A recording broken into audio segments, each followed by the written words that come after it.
Let's go into this. So, tactic number 12 in Shift is all about bulletproofing the transaction.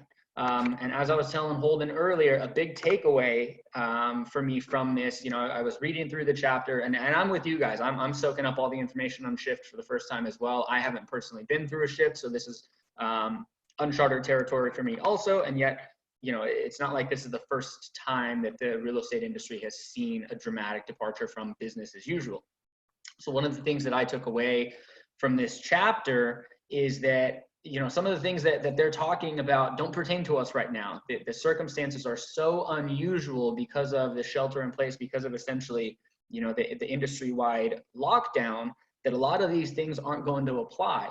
And yet what we keep talking about is that the next 6 months in our industry are not going to look like the previous 6 months, and we need to prepare for that. The tactics that are outlined in this book are going to help us not just prepare for the next 3-4 weeks, but the next 6 to 12 to 18 months as we see the market start to correct itself. Does that make sense, guys? Yep. Awesome. Yeah. Yes. Put you on mute. Sorry. No, you're good. And honestly, what I kind of want to create more of an open discussion. We had it open, everybody on mute in previous sessions. If you've got a question or an issue, utilize the group chat and we'll get to it as quickly as we can. But I do really want to create more of an open dialogue and an open discussion as we go through some of these bullet points, instead of me just trying to mansplain everything. So that's kind of how we'll run it from here on out. All right. So if we dive in, essentially, the tactic number 12 really drives the point home that we're going to see a lot more unusual activity than we're used to. And my response to that is just stay poised, lean in on the education that we continue to push as a company, and just know that we've got this. Our clients are looking to us to be the leader in the transaction. Trust in your skills, trust in your ability to navigate the transaction, and trust that you'll get it closed. So some of the ways, some of the things that we need to make sure we know is that buyers and sellers are going to be more willing now than ever, I think, to walk away. Because of the media, because of coworkers, things that they're hearing, as Tom said, because of a lot of the noise, they're going to start to question their own judgment. They're going to start to question the market. And as their fiduciary, we have to help them overcome that. We really have to sharpen not just our customer service skills, but our sales skills in these times. And I don't want you to be turned off by me saying that, but we really do need to be salespeople in this time, and get back to motivation so that we're acting in the best interest of our clients. They're going to give in to a lot of outside noise and some information. We need to use the language of sales and use our skills to help them overcome some of that. Does that make sense, guys? Yes. Cool. Another thing I want to be completely transparent about, guys, we all need to be prepared to do more work. We talked over the last couple of days about doing more lead generation. The activities that we were doing before, we need to really hunker down and double them for the most part, because that's how we're going to start to see the results that we've come to expect and stay on track of reaching our goals. But it's not just in lead generation. You're going to have to do more work when it comes to transaction management as well. And I don't want you to look at that as bad. For me, I want to try to embrace it. I'm trying to focus on the positive in everything that's going on.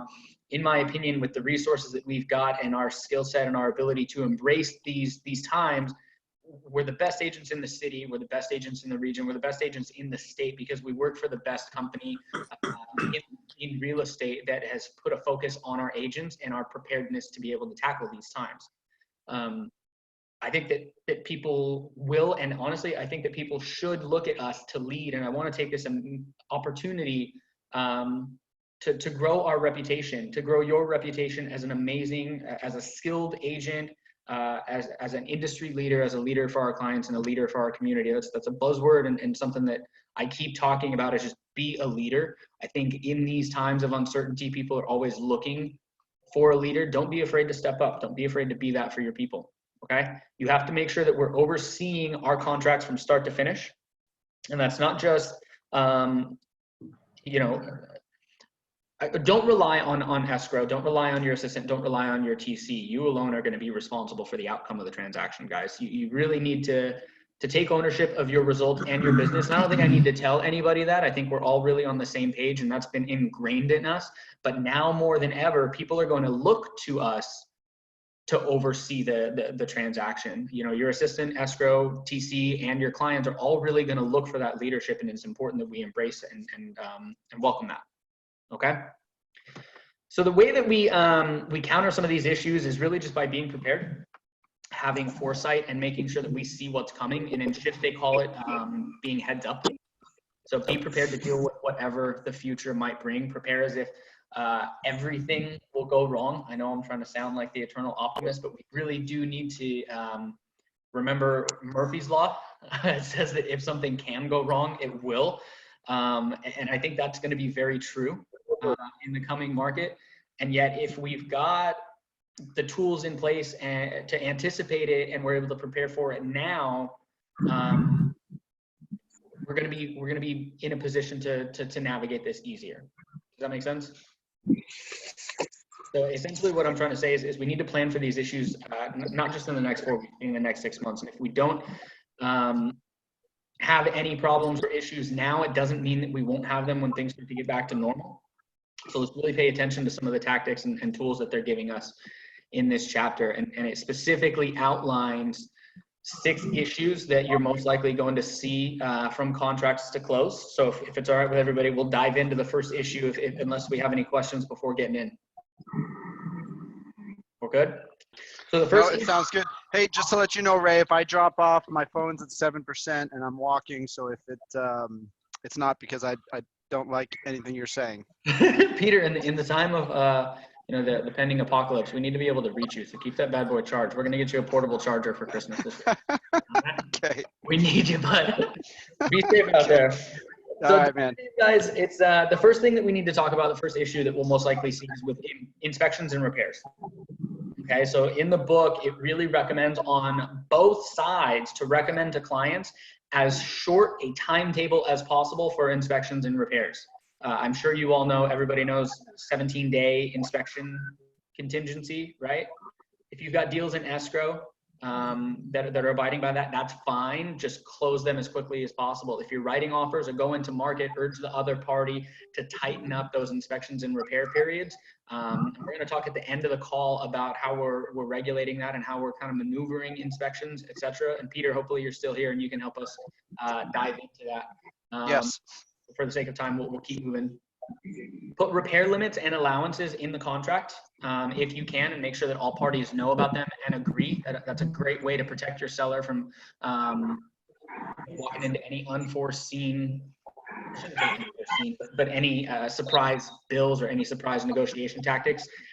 Ask the seller to consider a pre-inspection when possible, so that way you can anticipate a lot of these issues ahead of time. And then make sure, guys, this is something that I'm going to say quite a few times today, about your vendors and try to dictate who's used whenever you can. The vendors, I think, are going to play an important part, as they always do, but probably even more so now. They're going to play an important part in the likelihood that this closes, almost as much as the clients are going to play a part. Okay, that make sure that your vendors are conveying information in a way that's easily digestible, that they're not painting. I think especially for general inspectors, it's almost just natural to paint a really doom and gloom scenario to make sure they're protecting the buyer. Make sure that they're realistic and they're not being overly negative. If you've got a vendor that you trust and you know is going to put things in the right way and catch all the things that you need, when possible, even if you're the listing agent, determine who these vendors are. Okay? Questions about that? When you said put repair limits on, what was the other one? Repair limits or allowances in the contract. Oh, allowances, so dictate, right? Yeah, dictate before you have an accepted contract on both sides. Hey, regardless of what comes up, we're going to put a $5,000 repair limit. Or no, that's a great idea for any market. Yeah, just getting the pre-inspection and setting limits. Exactly. These are great tactics to use really in any market. And a lot of people, I think, are going to say, this doesn't apply right now. It absolutely will apply in the next 6, 12, 18 months. And these are good habits to start getting into. That's a fantastic way to protect your seller and set expectations early on so that there's no surprises when you get into these repair negotiations, okay? Second major obstacle that we're gonna run into, and it's probably my favorite, is appraisals. I haven't really let it be known what my feelings are on appraisers, but I'm sure you will learn in the very near future. It's pretty obvious. Appraisers can really make or break a transaction. So it's important, I think, to anticipate any issues that they can cause. So a big thing that it pushes in shift, you know, we don't know what the market looks like in 6 months, but it is important to recognize that a house that appraises today could literally have all of its equity sucked out of it by the time that the buyer makes their first payment. It's important to be able to tackle that, and we're going to dive into you know, in subsequent days about what an investment looks like for a buyer, and if they've got objections on when is a good time to buy. From a seller standpoint, though, it's important to price ahead of the shifting market. You know, make sure that the sellers know fewer homes are going to appraise in the next 6 months because of the uncertainty in the market. Let's get ahead of that. Let's get it closed while there's still a little bit of a clear picture about what the market is. And then help the appraiser when possible. If you've got their contact information or you got that from the lender, make sure that you provide your research to the appraiser that justifies the price or the offer. And I would do that on both sides. You know, if you're representing the buyer or the seller, do what you can to submit that information. Make sure that that information is cohesive and it's justifying the price that you've agreed to. But any information that you can provide the appraiser that paints a clear picture as to how you rationally got to that price, that's going to help. Okay. And then lastly, make sure that with the appraisers, you prepare a backup plan. If you're representing the buyer, can the buyer find funds that are going to make up the difference between the appraisal price and the contract price? If it's your listing, will the seller renegotiate the price or maybe contribute to closing costs to allow the buyer to make up some of that difference? Is the seller willing to do, you know, seller financing? Can you get creative in some of those avenues? But make sure that you've got a plan in place, whether you're representing the buyer or the seller, going into the transaction, so that if and when issues from the appraiser arise, you've got a way to tackle them. Any questions so far? Cool. Moving on, guys. Third issue that we are wanting to anticipate is loan approval and funding. Make sure that you're tracking the loan application, the appraisal, and the approval even closer than before, and know what's happening every step of the way. Okay. You and your lender are going to be BFFs. You should talk to your lender on a daily basis just to make sure that you know where the transaction's going, that you can, you know, anticipate any issues. And even if you're the listing agent, you do have a right to contact the buyer's lender and get pertinent information. They have to provide that to you. Okay. If you're the listing agent or even the buyer's agent and the buyer is using a lender that you don't know, consider running a parallel application. Have them run it side by side, you know, whether you're on either side, with a lender that you trust, that you know might be better positioned to get it closed. It doesn't hurt the buyer to run a parallel application. There's no risk involved in that at all. It doesn't hit their credit. It really doesn't do anything. Most lenders aren't going to charge for anything until they've assumed the loan. Keep in mind also, when you're talking to buyers, that it's worse for a seller when a deal falls apart. So, you know, the seller is at more risk when they remove the property from the market. So as a listing agent, don't be shy about protecting them. All right. If you do agree on certain concessions that are major in the book, it really says that consider asking a buyer to back up concessions or repairs with an additional deposit. Or if the buyer wants to, you know, extend the escrow, consider asking them to add on to the deposit as non-refundable if possible. Okay. Do what you need to do to protect the seller and make sure that the buyer recognizes that they're at risk. If you've got a buyer that's not willing to drop contingencies, you do need to make sure that you relay to them that the reason that those contingencies are in place are to protect the seller, because the buyer is really at no risk without that deposit. If they're you know, in a position where they can always recover the deposit, the seller has assumed all of the risk by removing the property from market, by not entertaining any other offers, and by accepting yours and in good faith, trusting that they'll get it to close. Okay. Make sure that with buyers, you're also reiterating the 7 don'ts of mortgage funding to buyers. It sounds like common sense, but Remember, guys, there's a lot of buyers out there that aren't as savvy, that maybe it's their first purchase, or maybe their first purchase wasn't with an agent that made sure that they knew not to go open up new lines of credit, not to buy a car, not to finance any furniture. Make sure that we're reiterating that. It sounds very basic, and yet I think right now we absolutely need to get back to basics. Okay, any questions about that before we move on? Good. So the other major issue that they outline in Shift is really just other contingencies. The best thing that I would say is to hope that there aren't any. I mean, that's, you know, best case scenario, there are no other contingencies that you have to worry about.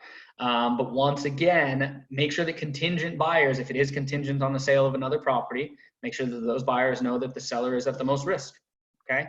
And inform the buyer that you need to do whatever possible to strengthen your offer. In my opinion, a buyer shouldn't be submitting offers until their current home is in escrow. You know, and yet some buyers are really not comfortable putting their home on the market until they found a replacement property. That, you know, we really need to educate our buyers and our clients about what the market looks like and how to present a strong offer. Okay. Another big thing that it talks about, and this is unique and something that I you know, didn't embrace until reading this in a different way. If you have any subject to approvals, they talk about wording it in a way that creates it almost a subject to disapproval. And what it means by that is if you word the subject to approvals in the contract to basically say that if you don't hear from, you know, the buyer, then it's assumed that everything is approved and we can continue as usual. Does that make sense? Basically, you know, if you don't get approval, formal approval, it's assumed that it's approved. Okay, so any subject to items are assumed approved unless disapproved, more or less. That includes automatically dropping contingencies. Okay, so if you write into the contract, you know, contingencies automatically dropped at day 17, you don't necessarily at that point need the CR1 signed. It's assumed legally that the contract will continue in place and that the buyer is agreeing to terms. Do you write that in the contract? Yeah, that's one thing that we recommend is now writing that into the contract. And then the last thing, guys, make sure that you're getting any and all questions answered in a timely fashion. They're recommending setting up a key contacts list that everyone has access to. Make sure that, you know, if you're the listing agent, you've got access to lender information, obviously escrow information, and same on the buyer side. Make sure that you've got access to all the info that you need. That includes inspectors, anybody else really pertinent to the deal. Okay. Any questions? Anything you guys want to add? Fifth issue is the co-op agent. Has anybody ever dealt with a difficult co-op agent? Me, just me. Has anybody ever been the difficult co-op agent? Probably just me too. A big thing that I just want to push, guys, is be the professional. Okay? A really great tactic to making sure that things go smoothly is setting up an initial meeting with the co-op. And this can just be over the phone. It can be Zoom, is my new favorite toy, or it can be in person. But set up that initial meeting to lay out the plan, agree on deadlines, assign accountability, and really paint the path forward that's going to get you from contracts to close. It also allows you to assess the strengths of your co-op agent and know where you might have to carry the load. With the times the way that they are, and really in any time, there's a good chance that you're going to have to handle both sides to get the transaction closed, and that sucks. And it's just kind of it's what we do. It's what's best for all parties. It's your job. If you take a listing, your job is to get the home sold, regardless of what it takes. If you're working with a buyer, your job is to get them the home that they want, regardless of what it takes. It's that simple. Make sure that, you know, regardless of, you know, duties and divvied up tasks, you're ultimately responsible for getting it closed. Okay. A couple to do that. Once again, take initiative in selecting vendors when you can. Having good vendors in place that are going to allow things to continue moving along smoothly are going to help the transaction. That's lenders, inspectors, pest engineers, whatever. Make sure that when you can control what's going on, you absolutely take advantage and you do so. You're going to need to be assertive, insistent, and determined, as well as, you know, be professional, be supportive, but you're really going to have to be comfortable taking control of the things that you can. You're going to need to be more assertive than you have in the past when it comes to selecting vendors and controlling the flow of the transaction. Ultimately, what I want to push is be comfortable being in control. Okay, be a leader. I'm going to drive it home until you guys make me stop. Ultimately, and I think we'd all agree it's a small industry. Your reputation in the industry will grow if you are comfortable leading. You'll be trusted, you'll be respected, you'll be a leader in the area, and people are going to look forward to having you as a co-op, which down the road only helps you if you're, you know, trying to get offers accepted. Okay. Last issue that they want that they bring up are deadlines. Okay, you need to make sure that you're tracking all moving parts and you own your transaction, not just your side of the transaction, you own the entire thing. Okay, bring urgency and timeliness to the transaction, be assertive, remind people of their contractual obligations and the consequences of missed deadlines. And then a big thing that I'm really surprised not enough people are using, have a checklist, or I call it like the escrowary calendar. I've got like a little month that says escrowary, and then, you know, a 31-day calendar that outlines deadlines and different tasks. Make sure you present that to your client so that there's no ambiguity, there's no questions about what needs to be done. Okay, in the book, I think it's on page somewhere in there, 260, I think. Yeah, on page 260 in Shift, it's got a really cool checklist that you can reference and then just build your own from there. Okay. To finish, guys, ultimately, our success is really dependent on our ability to keep everyone on the path to closing. So make sure that you're managing expectations and emotions. It talks about 2 bulletproofing strategies outlined in Shift, and the first one is called proactive prevention, and it stresses something that I've stressed throughout my career: be the calm. Okay. I genuinely think that if you flip out, if you lose your mind, everyone else now has permission to lose their mind as well. Okay. If you're calm, though, people are going to trust you, and people want to trust you. Everything under control, even when you don't. Okay. Just trust that you've got the tools, you've got the leadership to find a way. Be solutions based, not problems based. Okay. It says begin with the end in mind. When we talk about proactive prevention, it outlines 4 areas that it wants you to focus on, and that's outcome framing, which tackles what do we want to achieve, setting expectations, what do we realistically need to consider, preparing alternatives, that's what will we do if XYZ happens, and then reassurance. That means make sure that people know we're on track, ahead of the game, and we're doing fine. Okay, you're going to end up dealing with some buyer remorse at times. Just remind them that, you know, with inventory, with this market, there might not be a better deal that comes up in the near future. Inventory is low. It could be a while until another property comes up that meets all of your needs. Remind them of those needs and wants. Remind them of motivation and why they're looking to move in the first place. Okay, ultimately, that's going to be what makes the decision for them. Consider all alternatives and options if something doesn't work out. Make sure that you've got a plan B. All right, be ready to take care of repairs, additional funds, creative financing, an altered timetable, additional paperwork, etc. And then provide sincere reassurance. Just let your clients know ahead of time that things are going to happen and that you've got it under control. All right, be the calm. Make sure that they know that you're a leader. Clients want to trust you. They want to know that you're going to do what you say you're going to do, and they want to know that you care about them. So make sure that you exude that in how you tackle these contracts.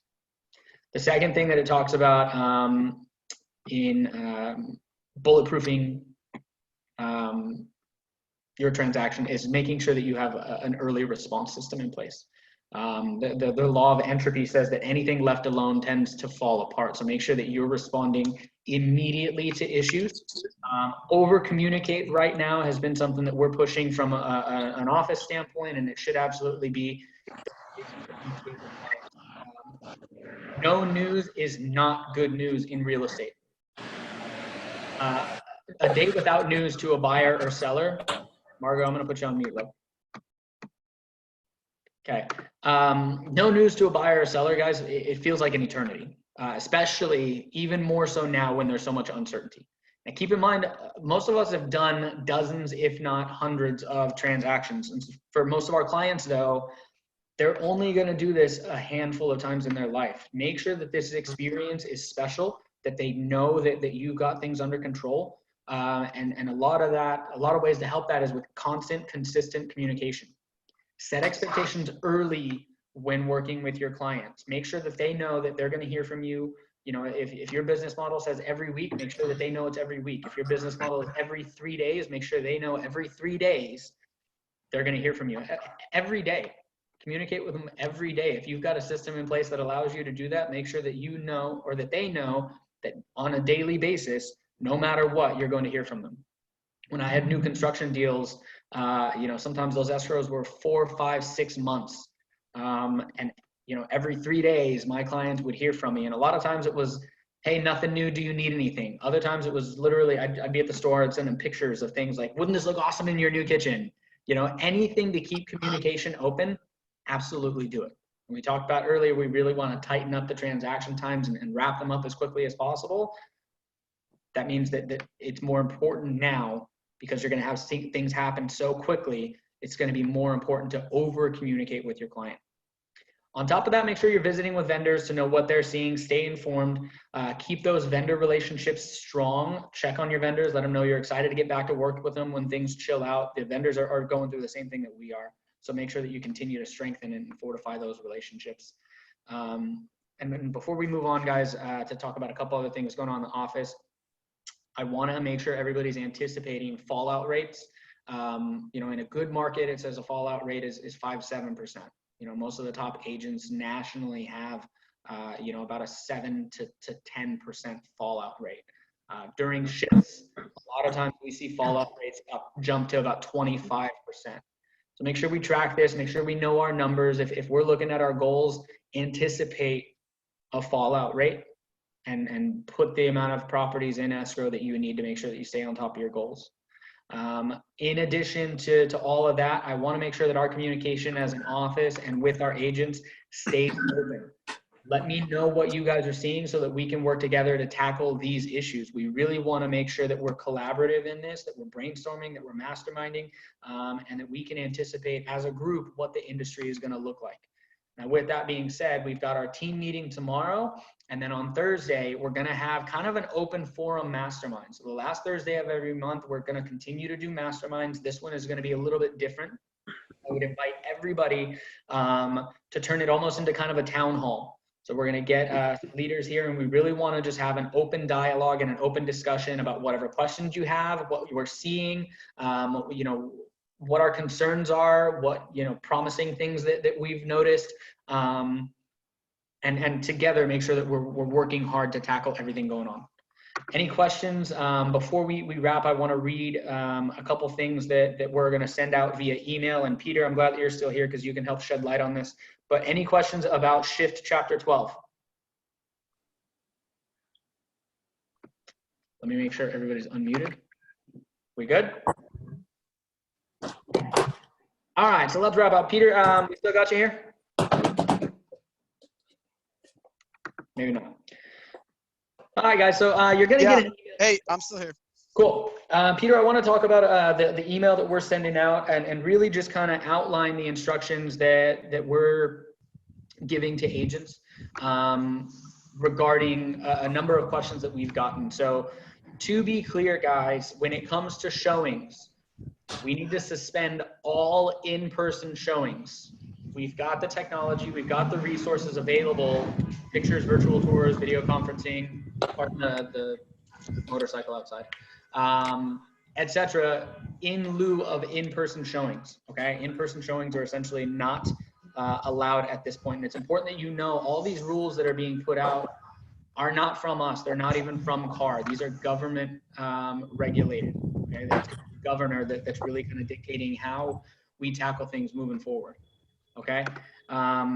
Additionally, open house activities.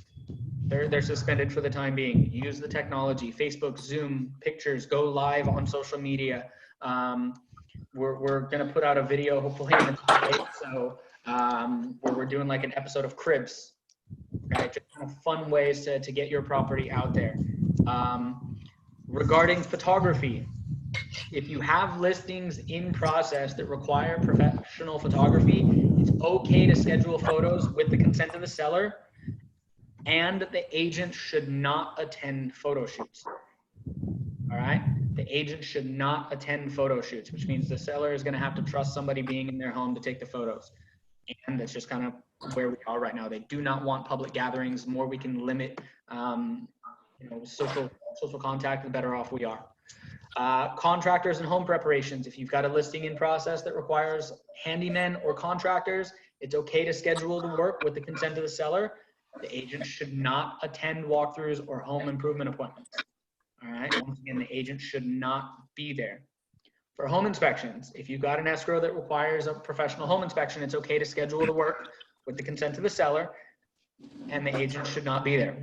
All right. Ultimately, what we really want to push is as much as I just said, we want to control everything that we can.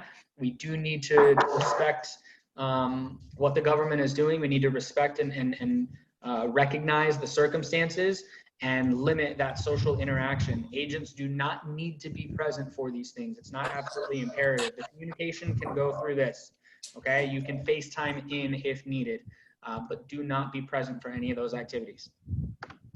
And then last two things, for vacant listings, we're doing it on a case-by-case basis when it comes to showings and anything else. So please contact us so we can figure out what makes the most sense.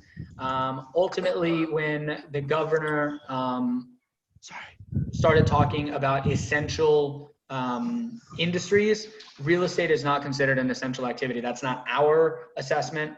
It was kind of broad in the way that he worded it, and yet CAR and most legal entities agree that real estate is not considered an essential industry.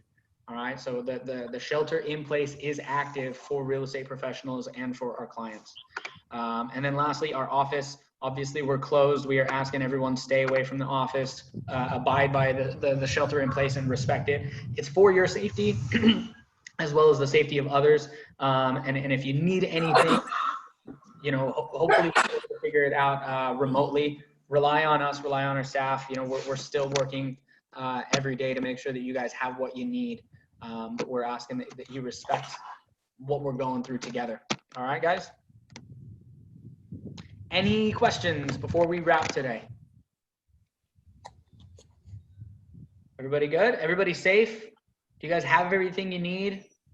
Stephanie, we haven't heard from you. You good?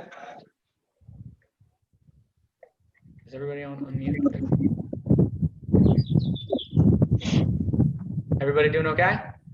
All good. Yeah, all good here. For the most part. Good here. Good. Good.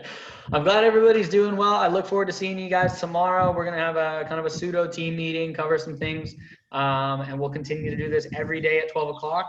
If you need anything, don't hesitate to contact myself, Robin, or Andrew, or Dan at any time, okay? Continue to monitor the Facebook. We're going to continue to put content on there. We're going to try to tighten up a training schedule so that you can, know where to look for certain training events. And we're going to continue to do this every day at 12 o'clock. All right, guys? You guys be safe. All right. Look forward to seeing you all real soon. Cheers. Take care. Take care. Thank you. Thank you all.